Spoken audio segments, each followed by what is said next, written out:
অঁ এই আমাৰ আজি TLM প্ৰদৰ্শনী আমি ইয়াত পাতিছোঁ আৰু এই আমাৰ শিক্ষকসকলে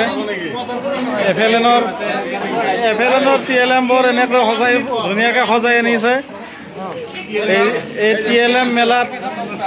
স্যাৰ আপুনি কি বনাই আছে অলপ কৈ দিয়ক। আগৰ সংখ্যা আৰু পিছৰ সংখ্যা বুজোৱাৰ কাৰণে বনাইছে এইটো। আচ্ছা কেনেকৈ দেখাই দিয়ক একবাৰ। এইটো স্যাৰ এইটো 1 আছে নহয়। হয় 1ৰ আগৰ সংখ্যা হ'ল 0। আচ্ছা পিছৰ সংখ্যা হ'ল 2। আচ্ছা এতিয়া 2 ইয়াতে আছে। এইটো তাৰ আগৰ সংখ্যা হ'ল 1 আৰু পিছৰ সংখ্যা 3। বঢ়িয়া বঢ়িয়া ধুনীয়া ধুনীয়া ধুনীয়া। স্যাৰ আপুনি কি বনাইছে ধুনীয়াকৈ দেখাই দিয়ক। যেহেতু ল'ৰা ছোৱালীয়ে চকলেট আইচক্ৰীম খাই ভাল পায়। আচ্ছা সেইকাৰণে সিহঁতৰ কাৰণে মই সংখ্যা আইচক্ৰীম বনাই আনিছোঁ। ইয়াতে ফুড দি কিনে ইয়াত কিমানটা ফুড আছে সেনেকৈ সিহঁতে কোনটো আইচক্ৰীমত এইটো যাব সেনেকৈ সিহঁতে ধুনীয়াকৈ সোমাই দিব। সিহঁতৰ মানে সংখ্যাৰ যোনটো গণনা সেইটো সিহঁতে ভালকৈ আয়ত্ব কৰিব পাৰিব। ঠিক আছে ধুনীয়া ধুনীয়া। স্যাৰ আপুনি কি বনাইছে? মই এইটো মানে সংখ্যাৰ নামটো বুজাব খুজিছোঁ। আচ্ছা ইয়াত মানে যেনেকুৱা এটা মাছ আছে, এই মাছটোত যেনেকুৱা এই সংখ্যাবিলাক আছে আৰু সংখ্যাবিলাকৰ এইটো বাকলি মানে মাছৰ বাকলি। এই মাছটো বানানটো কেনেকুৱা হ'ব এইটোৰ লগত আছে। বঢ়িয়া বঢ়িয়া ধুনীয়া এইটো ধুনীয়া আছে। স্যাৰ এতিয়া নমস্কাৰ। নমস্কাৰ। এতিয়া আপুনি মই আপোনাৰ ল'ৰা ছোৱালীখিনিকে হেৰি কৰিব বিচাৰিছোঁ, সংখ্যাখিনি চিনাকি কৰি দিব বিচাৰিছোঁ। ঠিকে আছে তাৰ লগতে অক্ষৰৰো জ্ঞান দিব বিচাৰিছোঁ। ঠিকে আছে thank you sir. Thank you. এটা আমাৰ আগৰ পিছৰ সংখ্যা। আগৰ পিছৰ সংখ্যা ন বঢ়িয়া বঢ়িয়া।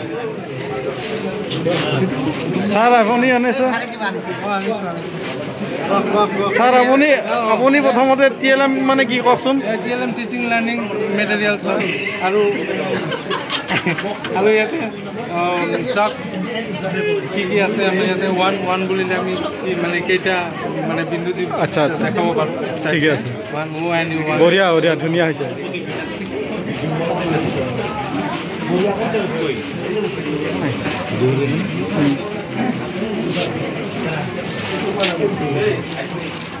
স্যাৰ আপুনি কি বনাইছে? স্যাৰ মই মানে মানে ৰঙৰ মানে ধাৰণাটো দিয়াৰ কাৰণে আচ্ছা আচ্ছা ৰঙা নীলা সেউজীয়া তেতিয়া বুজি হ'ব ল'ৰা ছোৱালীক আকৰ্ষিত হ'ব ৰঙৰ প্ৰতি এনে আকৰ্ষণ। বঢ়িয়া বঢ়িয়া।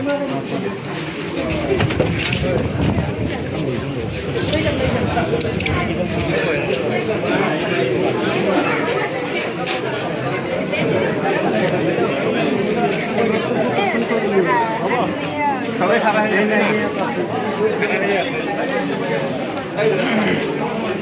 এইটো কি বনাই আনিছা? এইটো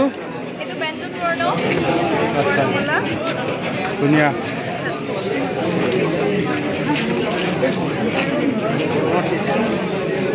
বাইদেউ কি বনাইছে এইটো? বৰ্ণখন দেখিছোঁ, তাৰপিছত মাছটো আঁকি দিছোঁ যাতে ল'ৰা ছোৱালীক বেছি আগ্ৰহ ধুনীয়া। ছাৰ ইয়াতে ফটো লৈছোঁ আমাৰ গোটাইগুলো টিমটা একটা ফটো উঠো। সেলফি হয়ে আছে।